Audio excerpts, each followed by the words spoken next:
O Evangelho, como me foi revelado por Maria Valtorta, capítulo 514. Conselhos sobre a santidade a um jovem indeciso. Reprovação aos cidadãos de Beteron, depois da cura de um romano e de uma judia. Valtorta descreve a visão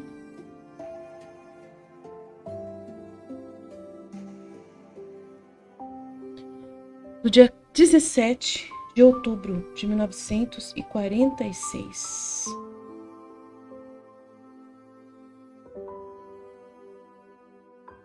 Jesus está ainda andando por entre os montes, acompanhado pelo povo, pelos seus apóstolos e discípulos. Entre estes últimos estão agora também alguns discípulos ex-pastores que talvez estavam em algum lugarejo pelo qual tenham passado. Jesus vai subindo por um vale e indo para um monte por uma estrada que acompanha com suas curvas as encostas do monte. E é certamente uma estrada romana, por sua pavimentação característica e pela conservação bem feita, coisas que só se podem encontrar nas estradas construídas e conservadas pelos romanos. O povo passa por ela nos pontos em que ela se dirige para o vale, ou quando do vale ela sobe para a cadeia do grupo de montanhas que formam uma coroa nos pontos mais altos dos povoados e cidades. E alguns, vendo Jesus e os que o acompanham, perguntam quem é ele, e passam a acompanhá-lo também, enquanto outros somente observam, e outros sacodem a cabeça, sorrindo de modo escarninho. Um pelotão de soldados com seu passo pesado e tilintar de armas e couraças os alcança, e eles voltam a fim de olharem para Jesus, que, tendo deixado a estrada romana, está para tomar uma estrada judaica e se dirige para o cume de um monte, onde está um povoado. É um caminho pedregoso, está barrento porque choveu e os pés escorregam nos seixos rolados ou se afundam nas poças. Os soldados, que certamente se dirigem àquela mesma cidade, depois da fazerem alto, tornam a pôr-se em movimento. E o povo é obrigado a ir colocar-se ao lado, num caminho muito estreito para dar passagem ao pelotão que passa em rígida formação. Alguns insultos atravessam os ares, mas a disciplina que os obriga a andar em coluna impede aos soldados de dar-lhes o que merecem. Ei-los de novo perto de Jesus, que se pôs de lado para deixá-los passar e que olha para eles com seus olhos mansos, que parecem estar abençoando e acariciando, com a luz de seus íris de safira. E os rostos fechados dos soldados tornam-se de novo mais claros, com uma lembrança do sorriso que já não é de escárnio, mas até respeitoso, como uma saudação. Passam, a multidão coloca-se a caminho atrás do rabi, que está adiante de todos. Um jovem sai de entre a multidão e alcança o mestre, saudando-o com respeito. Jesus retribui a saudação. Eu desejaria pedir-te uma coisa, mestre. Fala.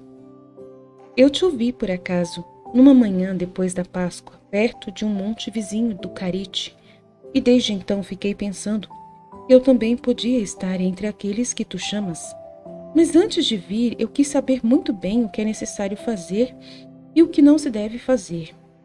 Eu fiz estas perguntas aos teus discípulos todas as vezes que eu os encontrava. E um me dizia uma coisa e o outro outra, e eu ficava incerto, quase espantado. Em uma coisa todos estavam concordes, uns com mais intransigência e outros com menos, e era sobre a obrigação de ser perfeitos. Eu sou um pobre homem, Senhor, e a perfeição é somente para Deus. Eu te ouvi uma segunda vez e tu mesmo dizias, sede perfeitos. E eu fiquei desanimado. Uma terceira vez, faz poucos dias, foi no templo. E por mais que fosse severo, já me pareceu que fosse possível sê-lo, porque nem eu sei porquê, nem eu sei explicá-lo, nem a mim próprio, nem a ti, mas me parecia que se fosse uma coisa impossível ou tão perigosa como se quiséssemos fazer-nos deuses, tu, que nos queres salvar, não iria propor isso, porque a presunção é pecado. Querer ser deuses foi justamente o pecado de Lúcifer.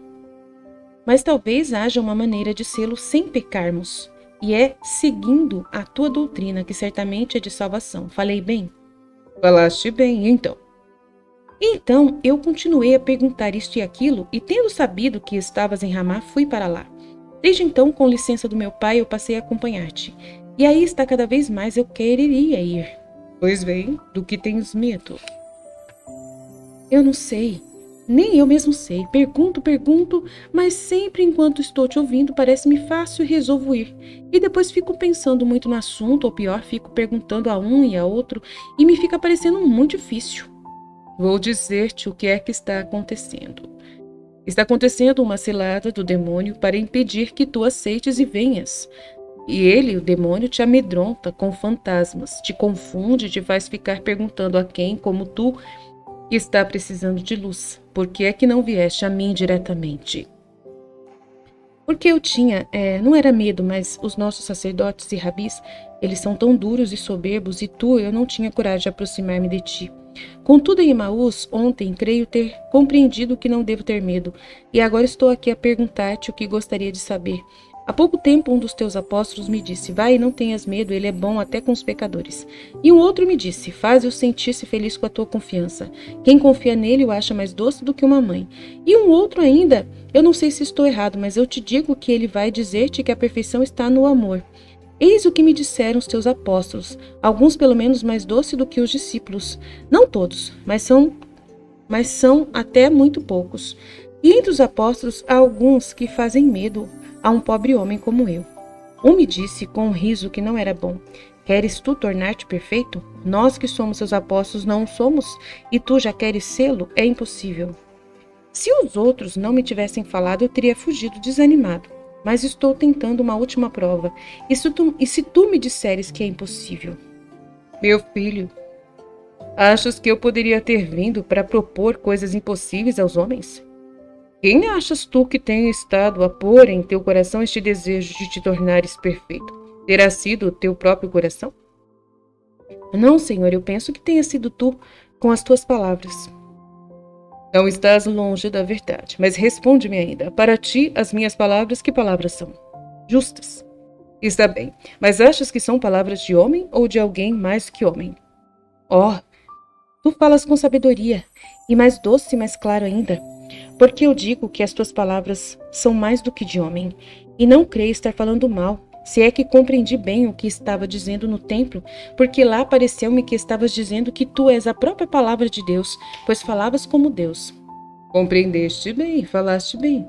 E então quem foi que te pôs no coração o desejo de perfeição? Foi Deus, que o pôs nele por meio de ti, que és a palavra dele. Portanto, foi Deus. Agora pensa bem, se Deus, que conhece a capacidade dos homens, lhes diz: vinde a mim, sede perfeitos, é sinal de que ele sabe que o homem, se quiser, pode tornar-se perfeito. Esta é uma palavra antiga.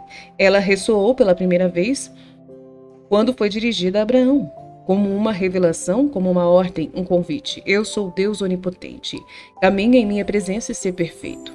E Deus se lhe manifesta a fim de que o patriarca não tivesse dúvidas sobre a santidade daquela ordem, e nem da verdade do convite. Ele o manda caminhar em sua presença, porque quem caminha nesta vida convicto de o estar fazendo sob o olhar de Deus, não pratica más ações. Por conseguinte, ele se põe na condição de quem pode tornar-se perfeito, como Deus o convida a tornar-se. É verdade, é verdade. Se Deus o disse, é porque pode ser feito. Ó mestre, como tudo se compreende quando tu falas. Mas então, por que foi que os teus discípulos e até aquele apóstolo me transmitiram uma ideia tão cheia de medo da santidade? Por acaso não creem eles serem verdadeiras aquelas palavras tuas? As tuas palavras? Ou não saberão eles andar na presença de Deus? Não fiques pensando nisso, não julgues. Vê, meu filho, às vezes o próprio desejo deles de ser perfeito e sua humildade lhes dão o medo de nunca poderem sê-lo. Mas então o desejo da perfeição e a humildade são obstáculos para tornar-se perfeito? Não, filho, o desejo e a humildade não são obstáculos. Pelo contrário, é até necessário esforçar-se para tê-los profundamente, mas bem ordenados. São bem ordenados quando não têm pressa imprudente, desânimo sem razão, dúvida e falta de confiança, como aquelas de quem crê que por causa de sua imperfeição o homem não possa tornar-se perfeito. Todas as virtudes são necessárias e uma delas é um vivo desejo de chegar à perfeição. Sim, isto já me diziam aqueles a quem eu interroguei. Diziam-me que é necessário ter as virtudes, mas uns me diziam ser necessária uma e outros outra.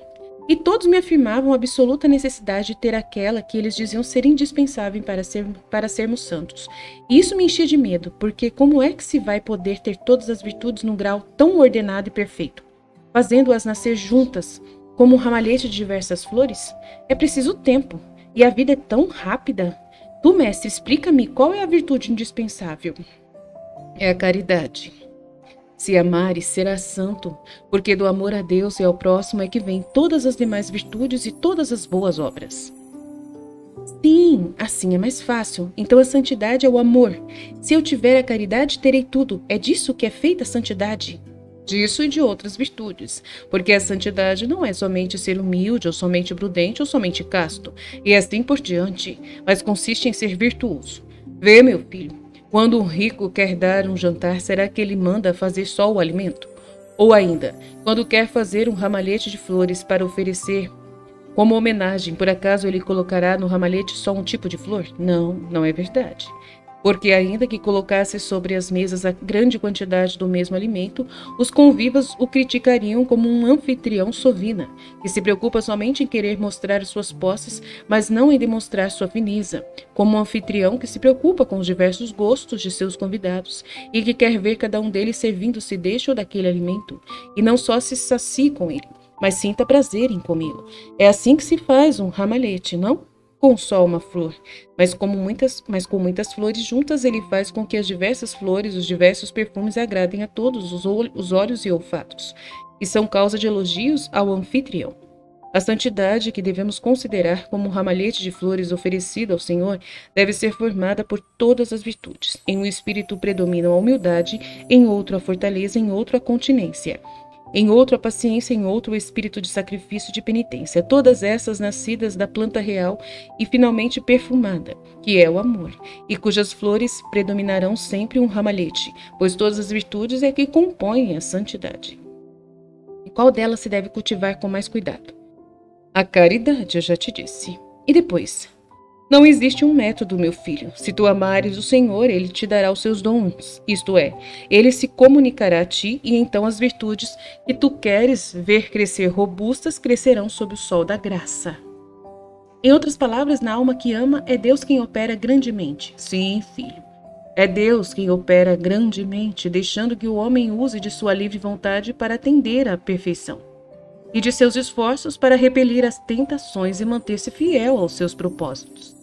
Em suas lutas contra a carne, o mundo e o demônio que o assaltam, e isso para que o seu filho tenha merecimento em sua santidade. Agora sim, portanto, é muito justo dizer que o homem é feito para ser perfeito como Deus quer. Obrigado, mestre, agora eu sei, e agora sim farei, e tu reza por mim. Eu te terei meu coração. Vai, não fiques com medo de que Deus te deixe sem sua ajuda. O jovem, muito contente, se separa de Jesus. Já estão perto do povoado Bartolomeu. Junto com Estevão, aproximam-se de Jesus para dizer-lhe que, enquanto ele estava falando com esse jovem, um de Beteron, parente de Euquias, o fariseu, veio pedir-lhe que o levasse logo a sua mulher, que estava morrendo. Vamos, eu falarei depois. Sabes onde está?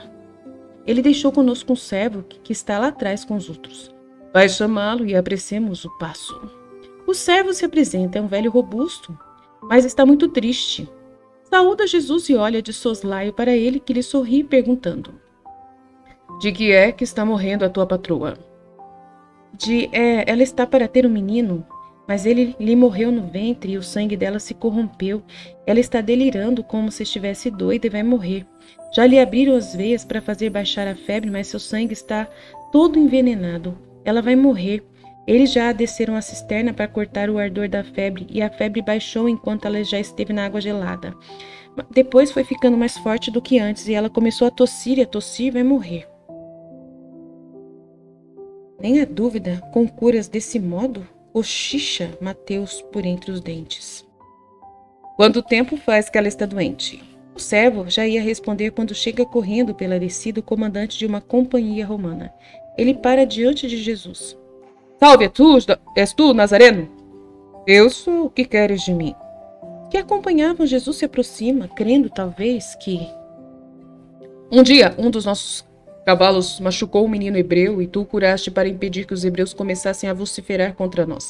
Agora as pedras dos hebreus derrubaram um soldado e ele está caído com a perna quebrada. Eu sei que tu não nos desprezas como fazem todos os hebreus. Queres tu que eu cure o soldado? Sim, curaste o servo do centurião e a menina de Valéria. Salvaste o Alexandre da ira de teus compatriotas. Estas coisas ficam sabidas de alto a baixo. Vamos ao soldado. E a minha patroa? Pergunta descontente o servo. Depois. E Jesus vai caminhando atrás do graduado que devora a estrada com suas longas pernas musculosas e livres de se embaraçarem nas vestes. Mas mesmo caminhando assim, ele ainda encontrou a maneira de dizer uma palavra ao que acompanha em primeiro lugar que é Jesus, e lhe diz: Eu estive com Alexandre há tempo, ele me falava de ti, o acaso te coloca perto de mim neste momento. O acaso? Por que não dizer Deus, o verdadeiro Deus? O soldado fica calado por uns instantes e depois diz de um modo que só Jesus ouça. O verdadeiro Deus seria o dos hebreus, mas ele não se faz amar. Se ele for como os hebreus, eles nem de um ferido têm pena. O verdadeiro Deus é o Deus tanto dos hebreus como dos romanos, dos gregos, dos árabes, dos partas, dos celtas, dos íberos, dos gauleses, dos citas, dos líbios e dos hipérbóreos. Não existe mais do que um só Deus. Mas muitos não o conhecem e outros o conhecem mal. Se o conhecessem bem, seriam todos entre si como irmãos e não haveriam injustiças, ódios e calúnias, vinganças, luxúrias, furtos e homicídios, adultérios e mentiras. Eu conheço o verdadeiro Deus e vim para fazê-lo conhecido. Dizem, nós devemos ter sempre os ouvidos escutando para levarmos as notícias aos centuriões, a fim de que eles as levem ao procônsul. Dizem que tu és Deus, é verdade? O militar está muito preocupado ao dizer isso. Ele olha para Jesus por baixo da sombra do seu elmo e parece um pouco atemorizado. Sim, eu sou. Por Júpiter. Então é mesmo verdade que os deuses descem para conversar com os homens? Ter andado pelo mundo inteiro atrás de insígnias e chegar até aqui já velho para encontrar um Deus? O Deus único. Não um Deus. Jesus o corrige. Mas o militar se sente aniquilado pela ideia de estar na frente de um Deus e nem fala mais, se fica pensando. Continua a pensar até que justamente na entrada do povoado encontram toda a companhia parada ao redor do ferido, que está gemendo no chão. Eis, diz concisamente o militar. Jesus abre caminho e se apressa, a perna com uma quebradura difícil, está com o pé virado para dentro e já inchada e lívida. O homem deve estar sofrendo muito e vendo que Jesus estende uma mão, lhe suplica: Não me causes dor. Jesus sorri, toca apenas com a ponta do dedo o lugar em que o ponto lívido do trauma indica onde está a fratura e depois diz: Levanta-te. Mas ele tem uma segunda fratura mais acima no quadril e explica o militar como se quisesse dizer: Não toques nela. Naquele intervalo chega um cidadão de Beteron e diz: Mestre, tu perdes tempo com os pagãos e minha mulher está morrendo. Vai, traze a mim. Não posso, ela está louca. Vai, traze a mim. Mestre, ninguém a segura e além disso está nua e não pode vestir-se. Ela está doida e rasga suas vestes, está morrendo e não se sustenta. Vai, traze a mim, se não és inferior a estes pagãos. O homem vai-se embora descontente. Jesus olha para o romano estendido aos seus pés e pergunta: E tu, sabes ter fé? Eu? Sim. O que é que devo fazer? Levantar-te. Cuidado, Camilo, porque, ia dizer o graduado, mas o soldado já está de pé, ágil e curado. Os israelitas não gritam Hosana, porque o curado não é hebreu. Pelo contrário, eles parecem estar muito contrariados, ou pelo menos com semblantes que parecem de crítica no ato de Jesus. Mas os soldados não estão assim. Eles desembainham suas espadas curtas e largas, levantam-na no ar cinzento depois de tê-la batido nos escudos, como quem quer fazer um rumor de festa, e Jesus já está no meio do círculo das lâminas. O militar graduado olha para ele e não sabe o que dizer nem o que fazer. Ele que é um homem ao lado de um Deus, ele um pagão ao lado de Deus. Ele fica pensando e acha que pelo menos deve fazer para Deus o que faria para o César, e dá ordem para uma saudação militar ao imperador. Pelo menos me parece que é isto. Eu ouço ressoar um ave forte, enquanto as lâminas brilham e colocando-se quase horizontalmente acima do braço estendido, e não contente ainda, o graduado diz em voz baixa: vai tranquilo, mesmo de noite as estradas estão todas vigiadas. Estamos preparados contra os ladrões. Tu estás sempre seguro, eu garanto. Ele para e não sabe mais o que dizer. Jesus lhe sorri dizendo: obrigado. Vai ser bom, mesmo com os ladrões, ser humano. Ser fiel em teu serviço, mas sem crueldade. Eles são uns infelizes e deverão dar contas a Deus de suas ações. Eu serei. Gostaria de ver-te ainda. Jesus olha para ele, fixando-o bem, depois diz: nós nos tornaremos a ver sobre um alto monte. E torna a dizer: sede bons a Deus. Os soldados põem-se em marcha. Jesus entra no povoado, anda uns poucos metros e depois, ao encontro dele e dos que o acompanham, vê que vem vindo um grande grupo, fazendo aos gritos os seus comentários. E do grupo se destacam um homem e uma mulher. O homem de antes, e se curvam diante de Jesus, a mulher põe-se de joelhos e o homem fica somente inclinado. Levantai-vos e louvai o Senhor, mas eu devo dizer a ti, homem, que a tua consciência não está limpa. Tu te dirigiste a mim por egoísmo, não por amor a mim, nem por fé em mim, e duvidaste da minha palavra. E tu sabes quem eu sou. Depois tiveste um pensamento que não era bom, porque eu parei para curar um gentio. E também o povoado tinha cometido um ato não bom, quando se recusou a acolher o ferido. Por um excesso de misericórdia eu curei tua esposa sem entrar em tua casa, porque tu não a merecias. Eu fiz para mostrar-te que não é preciso que eu vá para realizar. Basta que eu queira, mas em verdade eu digo, e a vós todos, e aqueles que vós desprezais são melhores do que vocês, e sabem crer no meu poder mais do que vocês. Levanta-te, mulher. Tu não és culpada porque não tinhas o uso da razão. Vai e de agora em diante aprende a crer em reconhecimento ao Senhor. A expressão dos habitantes se torna fria e arrogante diante da repreensão de Jesus. Acompanham-no mal-humorados até chegarem à praça, onde ele fica para falar, visto que o sinagogo não o convida a entrar na sinagoga e nenhuma casa se abre para o mestre. Quando Deus está com os homens tudo podem contra a desventura, seja ela qual for. Mas quando Deus está do lado oposto, não está com os homens, eles nada podem contra a desventura. Esta cidade, em suas crônicas, faz que se recorde isso mais de uma vez. Deus estava com Josué e Josué derrotou os reis cananeus e sobre esta estrada. Deus o ajudou a destruir os inimigos de Israel, mandando do céu sobre eles grossas pedras e deles pareceram muitos, mais pelas pedras de granizo do que pela espada. Pereceram muitos deles, do povo cananeu, pelas grossas pedras de granizo, mais do que pela espada, como se lê no livro de Josué. Então Deus ajudou através do granizo do céu, Deus estava com Judas Macabeu, o qual se postou sobre esta colina com o seu pequeno exército para ver o poderoso exército de Serom, chefe das milícias sírias.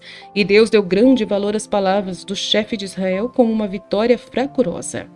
Mas a condição necessária para termos Deus do nosso lado é nos pôr em movimento por um motivo justo.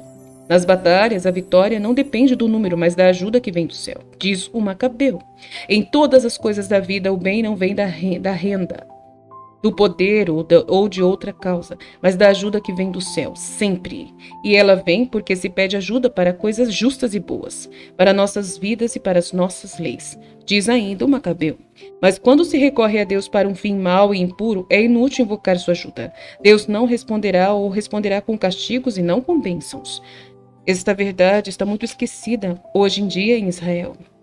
E se quer a ajuda de Deus e se invoca a Deus para fins não bons. Não se praticam mais as virtudes, não se guardam os mandamentos, mas não com uma verdade uma verdadeira observância do que eles mandam se faz com que pode dar vista somente para ser louvado pelos homens, mas o que está realmente atrás da aparência é outra coisa. Eu venho para dizer, sede realmente sinceros em vossas ações em diante de Deus, porque Deus vê tudo, vê todas as coisas, e são inúteis os sacrifícios, vãs as suas orações se forem feitas com mera ostentação de culto, por práticas apenas, enquanto que o coração está cheio de pecado, de ódio e de desejos maus para com os semelhantes. Veterão, não faças em teus habitantes aquilo que Abdias diz de Edom. Edom, crendo-se tão segura, permitia a si mesmo oprimir Jacó e alegrar-se com as suas derrotas. Não façam assim, ó cidade sacerdotal. Toma em tuas mãos e medita sobre o rótulo de Abdias. Medita, medita, medita e muda de logo de caminho. Se convertam, andam com a justiça se não queres conhecer dias de horror, porque senão não te salvará o estares neste alto, nem os altares e nem as aparências, fora dos caminhos de guerra. Eu vejo em ti muitos que não têm Deus junto consigo e não querem estar junto com Deus. Estás murmurando? Eu vos estou dizendo a verdade, estou os avisando. Eu subi até aqui para vos avisar, para tentar ainda vos salvar. O vosso nome não era um só? Todo ele não era Israel? Por que agora então se dividiu e tomou 2 nomes? Verdadeiramente isso me faz lembrar do casamento de Oséias com a mulher das prostituições e dos filhos nascidos de uma que fornicou. Mas que é que diz o profeta? O número dos filhos de Israel será como a areia do mar. E então, em vez de dizer-lhes, vós sois o meu povo, se lhes dirá, vós sois filhos do Deus vivo, e os filhos de Judá e de Israel se reunirão, e elegerão um só chefe, e subirão da terra, porque grande é o dia de Israel. Mas por que então criticais aquele que deve reunir tudo e fazer um só povo, um grande povo único, como único é Deus, e amar a todos os filhos do homem, porque todos são filhos de Deus, e que deve tornar filhos de Deus, do Deus vivo, até aqueles que neste momento parecem estar mortos? E vós podeis julgar as minhas ações, os corações deles e o vosso?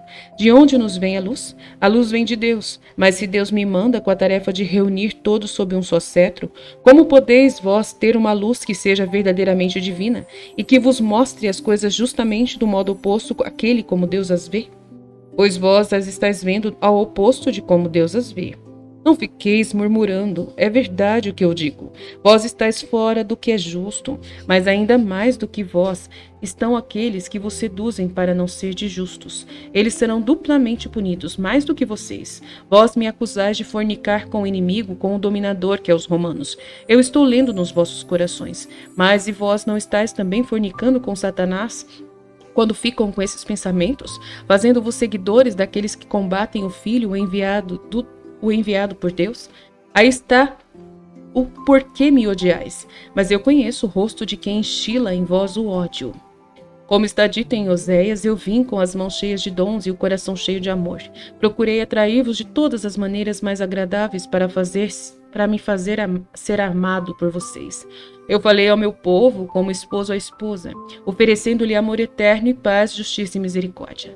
Ainda há uma hora para impedir que ao povo que me repele e aos chefes que estimulam esse povo. Eu os conheço, que fiquem sem rei, sem príncipe, sem sacrifício, sem altar, mas perto da toca onde mais forte é o ódio, mais forte será o castigo. Lá estão trabalhando para comprar as consciências e encaminhá-las para o delito. Como em verdade aqueles que desviam ou extraviam as consciências serão julgados 7 vezes mais severamente do que os que foram transviados por eles. Vamos, eu vim e fiz o milagre e vos disse a verdade para convencer-vos de quem sou eu. Agora vou-me embora, e se entre vós houver pelo menos um que seja justo, que ele me siga, porque triste é o futuro deste lugar onde se aninham as serpentes para te seduzir e trair. E Jesus se volta, retomando a estrada por onde veio. Por que, Rabi, falaste assim? Eles te odiarão, perguntam os apóstolos. Eu não procuro conquistar amor por meio de compromissos e de mentira. Não teria sido melhor não teres vindo, então? Não, é necessário não deixar nenhuma dúvida. E a quem foi que convenceste? A ninguém. Por enquanto a ninguém, mas logo alguns irão dizer, não podemos maldizer a ninguém porque fomos avisados e nada fizemos. E se acusarem a Deus por os estar castigando, sua acusação será como uma blasfêmia. Mas a quem é que querias referir-te quando disseste? Perguntai isso a Judas de Queriote. Ele conhece muito bem quem são os deste lugar e conhece as astúcias dele. Todos os apóstolos então olham para Judas. Sim, este lugar é quase um servo de Euquias, mas eu não creio que Euquias...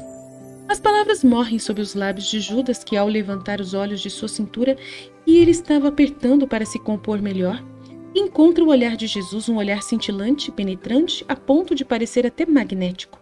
Ele abaixa a cabeça e termina. Certo, porém, é que se trata de um povoado soberbo e detestável, digno de quem o domina. Cada um tem aquilo que merece. Eles têm Euquias, nós temos Jesus, e o mestre faz bem, fazendo-o saber que ele sabe. Muito bem. Mal, certamente, eles são. Vós viste nenhuma saudação depois do milagre, nem mesmo uma esmola, nada. Observa Filipe. Eu, porém, tremo ao ver o mestre desmascará-los assim. Suspira André. Fazer isso e não fazer é a mesma coisa. Eles o odeiam do mesmo modo. Eu gostaria de voltar para Galiléia, diz João. Para Galiléia? Isso mesmo! Suspira Pedro e abaixa a cabeça muito pensativo. Atrás, aqueles que acompanharam Jesus e que não o deixam, estão comentando e comentando, estão também os seus discípulos. E assim termina a visão Fiat.